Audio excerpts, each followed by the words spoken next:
Hi mates, welcome back to the channel. JL Scott Fishing. Hope everybody's doing well. We're going to talk about trophy lakes in Virginia for largemouth bass. Now, the smallmouth bass data has not come back yet from OVARP. OVARP is your online Virginia angler recognition program.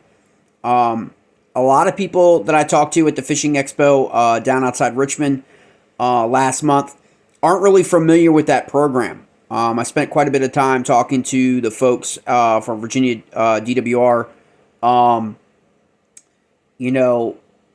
data collection and the value of the data collection. And it's important. But we have to also understand that not everybody registers their citation largemouth and smallmouth bass in the Commonwealth of Virginia, or anywhere for that matter. And there are a number of reasons for that. But going on the data that they have and those anglers that are willing to submit their information, whether it be by length or by weight. Now, remember, in the Commonwealth of Virginia for largemouth bass, a citation largemouth bass is 22 inches in length and 8 pounds in weight. Either one. You can get a citation based on weight. You can get a citation based on length. Smallmouth bass, it's 20 inches and 5 pounds. That's actually the same weight for walleye. 5 pound walleye, 25 inches for walleye now. Walleye is one of the fastest growing sport species in the Commonwealth of Virginia. Okay?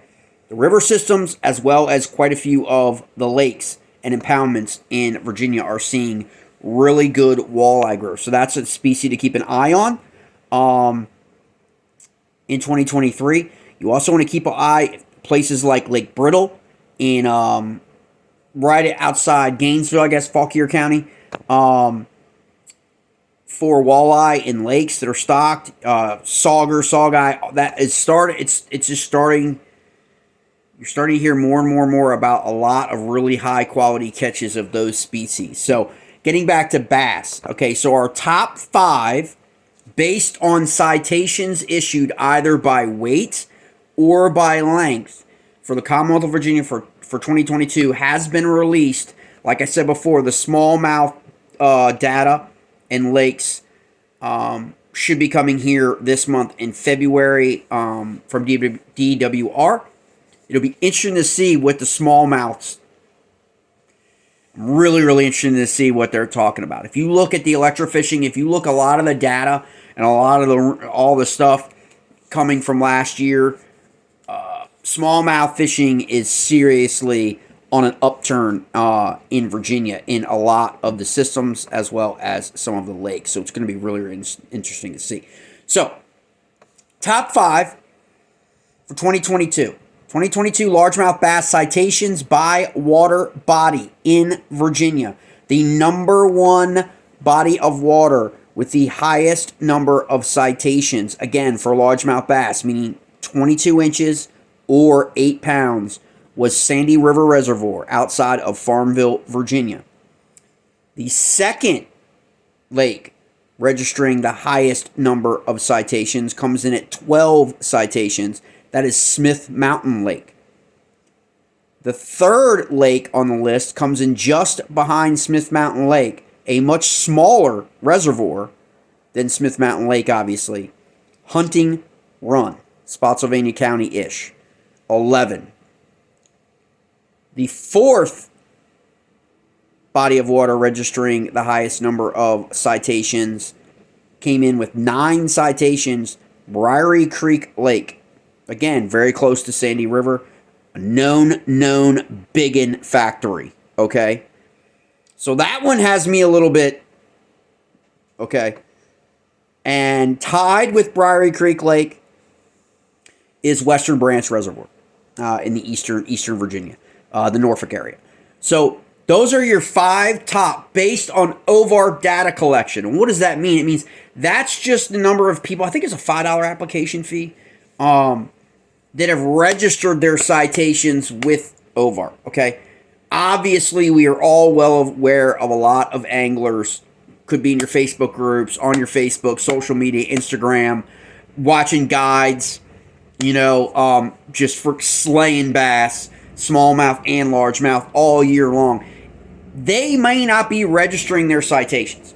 Okay, there's a lot of controversy in this, and there always has been, because a lot of people feel like they don't want to give up juice, okay, for whatever reason. I mean, I don't understand that from a non-tournament angling perspective. If you're just a recreational angler and you get a citation, and you're going to tell your fish stories to your buddies, you're going to tell your fish stories to anybody who will listen. You know, it doesn't matter whether you're sitting at the bar or you're at the soccer field on the sidelines watching your kids play. You're going to chat people up and talk about your citation. You register a 22-inch largemouth bass or a 20-inch smallmouth bass, you're going to tell people about it, right? So, but there always is this thing about juice and not wanting to tell people where you caught fish. Now, a lot of these places, mates, are pretty big, okay? I mean, it's like if I tell you, hey, man, I caught a 6.2 largemouth bass on the Tidal Potomac. The Tidal Potomac is massive, or in the Upper Bay. The Upper Bay is massive. You're not giving up, you know, GPS coordinates and all that stuff. Now, if it's a pond, okay, I get it. You know, I mean, people don't want people, you know, crashing the party on small ponds. But this data also plays a vital role in how Virginia DWR manages the properties. And they've done a really, really good job. I mean, I think it's really been underreported and appreciated what both Virginia and Maryland have done, you know, for both smallmouth and largemouth bass. You know, Hunting Run shows up in there on a 3 spot. Hunting Run was significantly stocked with those strained bass. You know, Mooney is another one that, you know, I mean, that we're probably a couple years away from, you know, potentially some records maybe going down. It really all depends.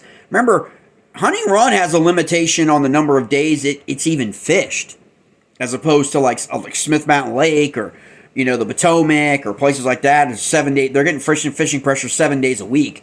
You know, Hunting Run's not that way. You know, Briary Creek is kind of out of the way, kind of in central, like, you know, Virginia or Farmville.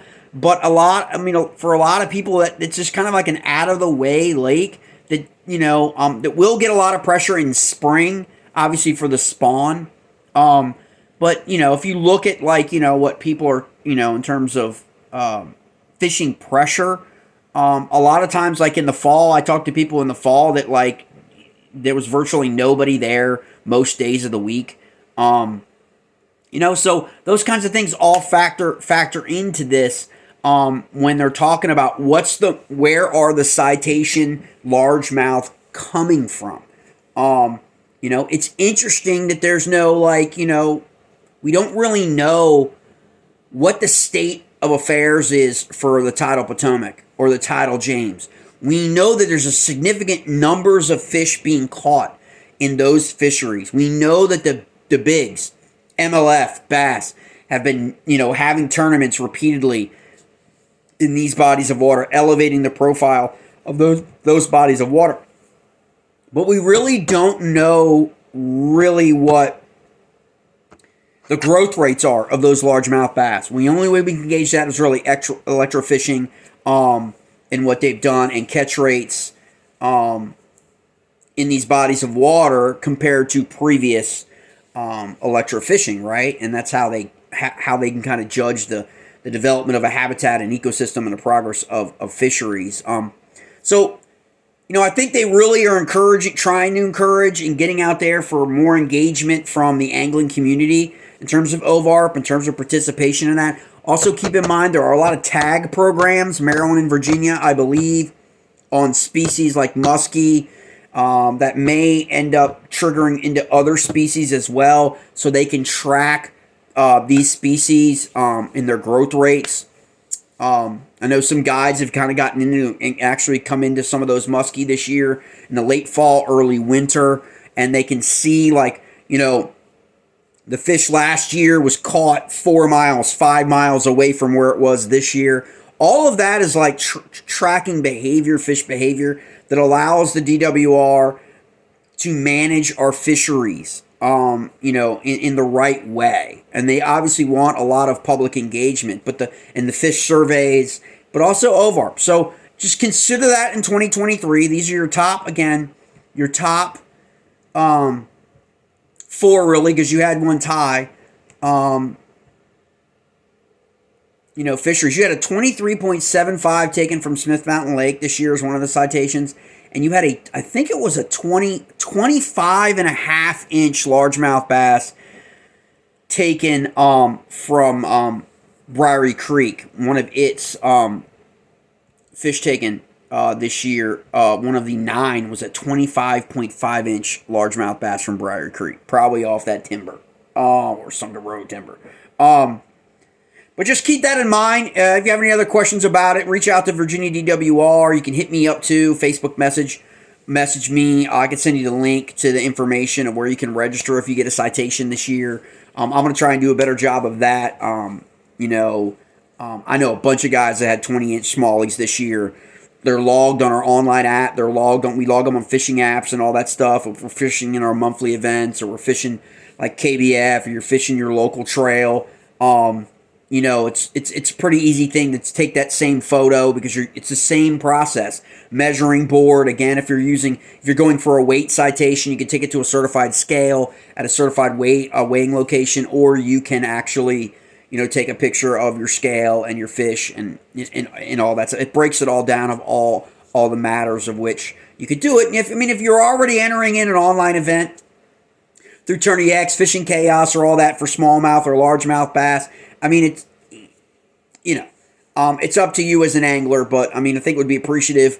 I know they would, because they really want to collect this data to justify the program that they're putting money into, to track this stuff as a companion program to everything else they're doing. So those are your 5: Sandy River, Smith Mountain Lake, Hunting Run, Briary Creek, and Western Branch Reservoir. So it begs the question, if every citation largemouth bass in the Commonwealth of Virginia was registered on OVARP, every single one, would these lakes still hold up?